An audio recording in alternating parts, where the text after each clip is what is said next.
I am Sarita. Alongside me is Mr. Farid. We are going to host this focused dialogue today with you guys. So I think you must have met each other because I joined a little late. But I'll just introduce you to each other. That since I have introduced Farid and myself already. So that's Lebo. She will be a part of this focused dialogue, and that's Marion. She's also part of this focused dialogue. Now, I would request you guys to introduce yourself one by one and tell us about your company, what work do you do, and your experience with your company. So we can start with Marion. Yeah. Oh yeah, okay. So just an introduction and what I do, is that kind of what you're looking for? Yeah, just the introduction about you and your company and we'll be good. Perfect. Okay, my name is Marion Cantillon. I'm the founder of PitSeal. PitSeal is revolutionising the agri-industry by replacing plastic in agriculture. We've transformed the use of plastic in agriculture and making it a safer and a better, faster alternative for farmers across the globe. To date, we've had some great success by reducing plastics across Ireland and mainland Europe, also increasing the safety on farm for every dairy and beef farmer, and making it a faster process, so allowing farmers to save time and spend that precious time in other areas that is more demanding. We also are driving for a circle, so while we are replacing plastic, it's also edible for the cows and reducing its methane emissions, which is really conscious, and that's obviously my area of expertise, as I'm currently doing my PhD in mitigating emissions, and I guess that's where my interests lie, and that's where I see my business developing out further. Thank you so much, Marion, for that sweet introduction. Over to you, Lebo. Okay, hi everyone, my name is Dhludhlu. I am from South Africa, and I am a poultry farmer. My business started 2019, so we are 5 years in the business now. So I'm not only doing the primary agriculture, but I'm also doing the tertiary, which is further processing, of which where I slaughter the chickens and then we further process them into portions, depending on what the client's needs, and fillets and all of that. And I've also diversified into crop farming, where I'm doing tomatoes and potatoes, and I'm currently a PhD candidate. My topic is Internet of Things. My topic is on potatoes and how to increase the yield of it using the Internet of Things and precision farming, as well as the latest technology. And currently I have about 30 employees under me, and I also mentor people, and I am leading quite a lot of organization in South Africa under the Poultry Chamber. And yeah, that's me, and I've got masters, and my topic was also on poultry. So I'm really excited to be part of the team. Thank you. Thank you so much, Lebo, for that.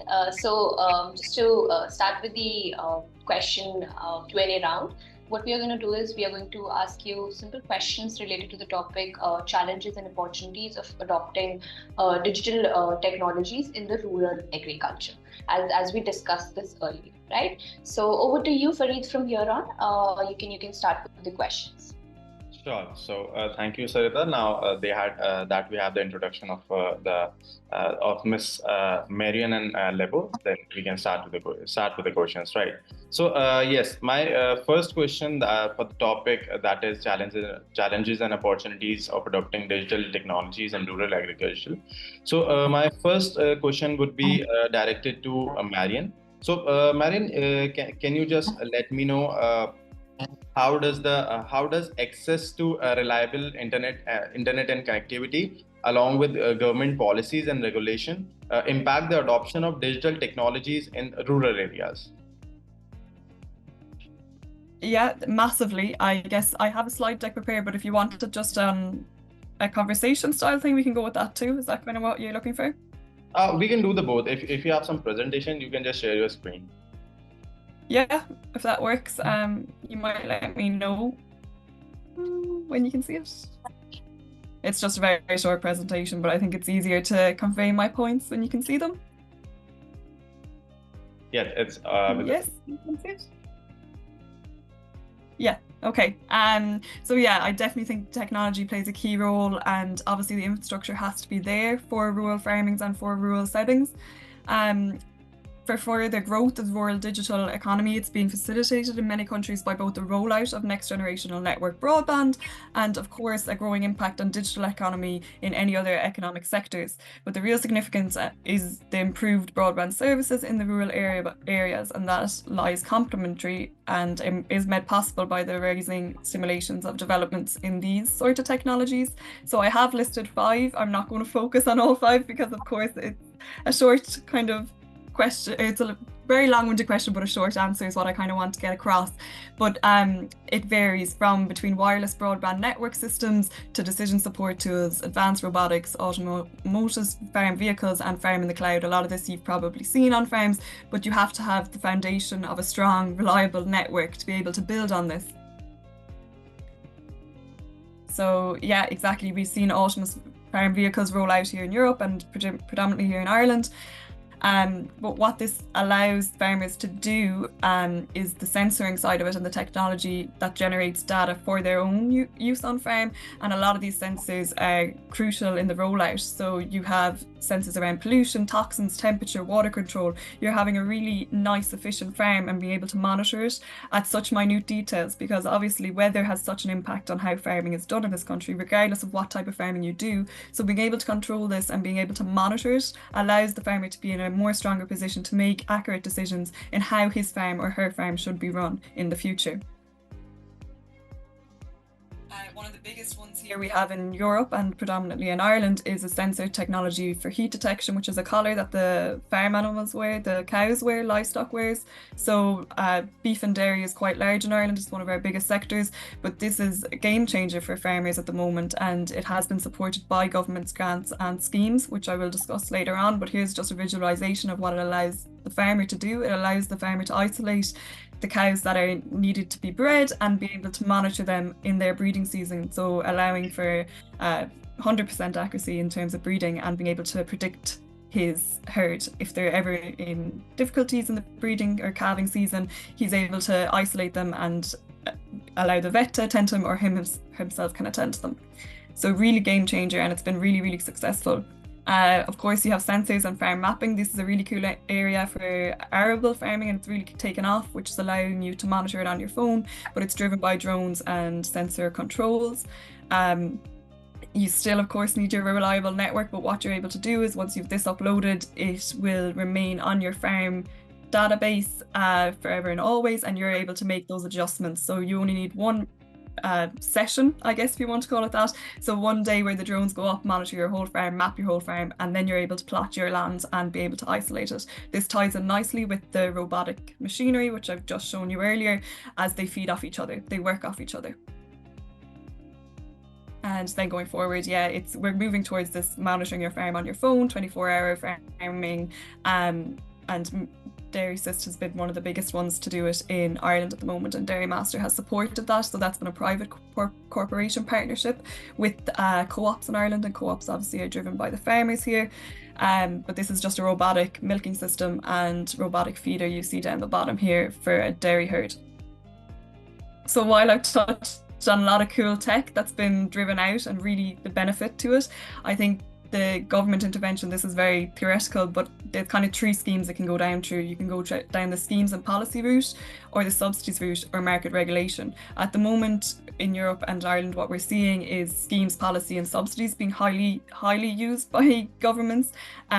These of course have their own pros and cons, but I guess as an agriculturist and as a farmer, without these supports, we wouldn't have been able to adopt the technology I've just discussed. So it's crucial in the rollout of this. And I've just listed some of them there. So obviously input credits, power, infrastructure, a lot of those have been subsidised.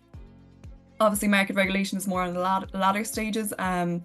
We haven't seen that come into play quite strongly in Ireland yet, or in Europe. So we're more focused on the subsidies and obviously policy grants and schemes. Here are the 2 main ones that farmers are avail of, which is the Target Agricultural Modernisation Scheme, which is TAMS, and then Target Agricultural Modernisation Scheme, TAMS 3, for the young farmers. This allows the farmer to be able to adopt any sort of modernisation, but also that includes the building and infrastructure. So if he or she doesn't have a rural network going to their farm, this will be facilitated through this government grant scheme, and it's usually 5 to 10 years time span of it. So, and there's also an element that the internet service providers can play a private partnership kind of, I guess, support scheme. So they offer incentivize in special areas within Europe and within Ireland that one internet service provider will focus on, and they'll give obviously the lower discounted rate or the best deal to that farmer, but you're tied in. So it's a lock-in kind of scenario, but also really useful, just a different approach.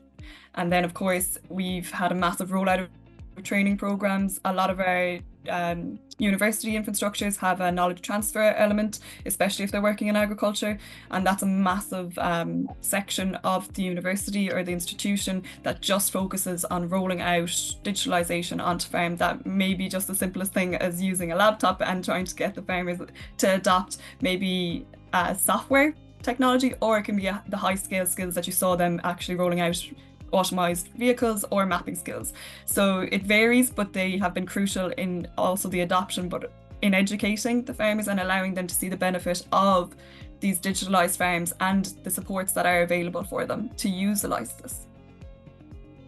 So yes, I guess short and sweet, but yeah, the future of farming is really bright, and of course it's digital. And I think once those foundation is there in terms of infrastructure, broadband and the supports, I think it's very useful for any farmer to utilize it.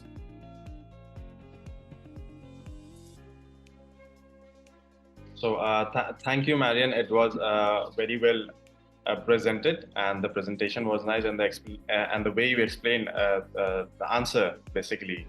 So it was good. Thank you. Thank you for answering my question. So yes, my next question would be to Lebo. So Lebo, what are some innovative financing models or support mechanisms available to rural farmers to help them adopt digital technologies? Thank you so much for that question.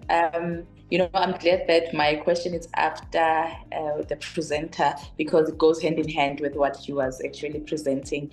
So in June, I was in America, and I went to the rural farmers, small-scale farmers, and then I realized that we had similar problems in South Africa as well as in the US. One of the problems was that because farmers do not own land, and farmers cannot get access to financing through the traditional banks because of, first of all, they don't have collateral, and they don't have ownership to the land. So for an example, in South Africa, we get land through the chiefs, and they don't give you the title deed, and of which the banks wants the title deed. So one thing that I've learned, and of which we are doing in South Africa and what they're doing in the US, which is the same thing as having a cooperative financing, where farmers gather together to say that we are 10 farmers, and then we need to buy, maybe I am a farmer, I need to buy a tractor or a drone or an app to monitor my crop and to monitor everything. How much does that cost? We calculate, then we contribute financing to that pool. And then if one farmer is requesting finance, they can apply to the cooperative, of which now we borrow money amongst each other. That way it solves the problems of small-scale farmers who are capable of farming but do not have access to finance through the loans, and also do not have the money to start their farming. So a collective or cooperative where we gather together and say we're going to borrow money amongst each other, and we hold each other accountable. So one thing that I've learned from the US is that what they do, they also involve the government. The government acts as a surety for some instance. So what they do is that they borrow money to the cooperative, but the government acts as a surety to say that if these farmers are not paying the money back to whoever investor, whether it's an international investor, they are the ones who are going to pay the investor that money back. So for me, I feel like if that model could be copied amongst, it's a global issue that we have with small-scale or rural farmers, where they cannot tap into the new technology or the new digital technology because of funds, because it's quite expensive to have a drone. It's quite expensive to have an app that monitors your crop farming. Everything is just expensive, and it needs real money. And unfortunately, the world is not apologetic. If that amount costs certain dollars they wanted, and for you to adapt and for you to be, just efficient, you need the money. So I believe that if we could preach collaboration among farmers, because there is farmers who are doing good in their individual farming operations. But if you have money, but you know that if you borrow this type of farmer,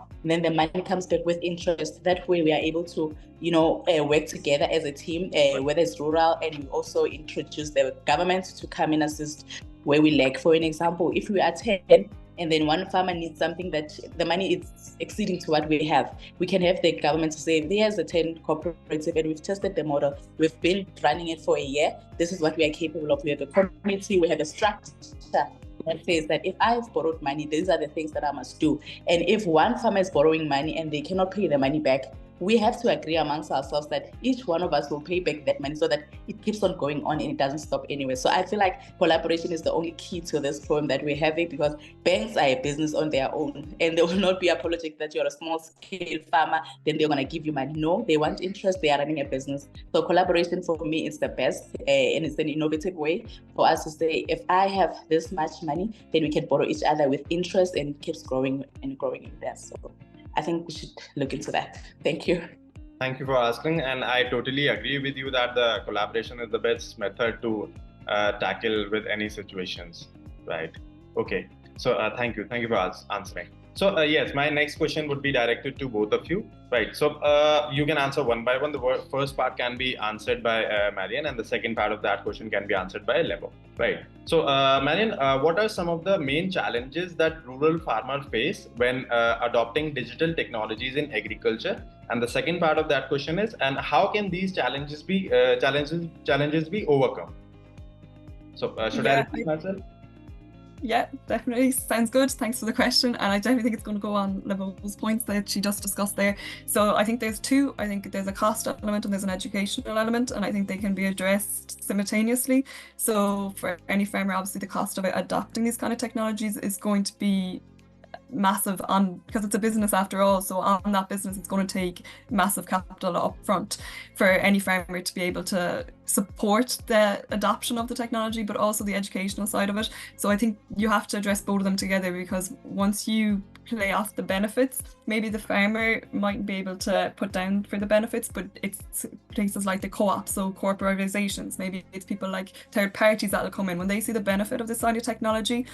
Maybe the farmer isn't able to justify that amount of spending on it, but it's third parties that will come in and say, oh wait, this can count this can tackle this can, it's you're selling the benefit, and that's where the educational piece I think is going to have to be framed and really structured well for these farmers going forward. In terms of actually how you do that, that's the $1 million question. I have seen really nice protocols. I've seen one in New Zealand, and we've tried to copy it here in Europe. It's where the institutions, the research institutions, go out onto farm with big corporate. So that could be a dairy corporate for a dairy farming structure. It could be maybe processors, people that where your produce goes to next. The people further down the supply lane, they'll come out to farm, they'll see the technology being rolled out in farm, they'll see the benefit to farm, but they'll also see the benefit to them going forward, and how the data is delivered, or how the process is sped up, or how it's more efficient. So I've seen institutions do that kind of educational element, but also support that cost element. And I think that's really important to be able to support that bottom line, because obviously the farmer still has to remain profitable at the end of the day.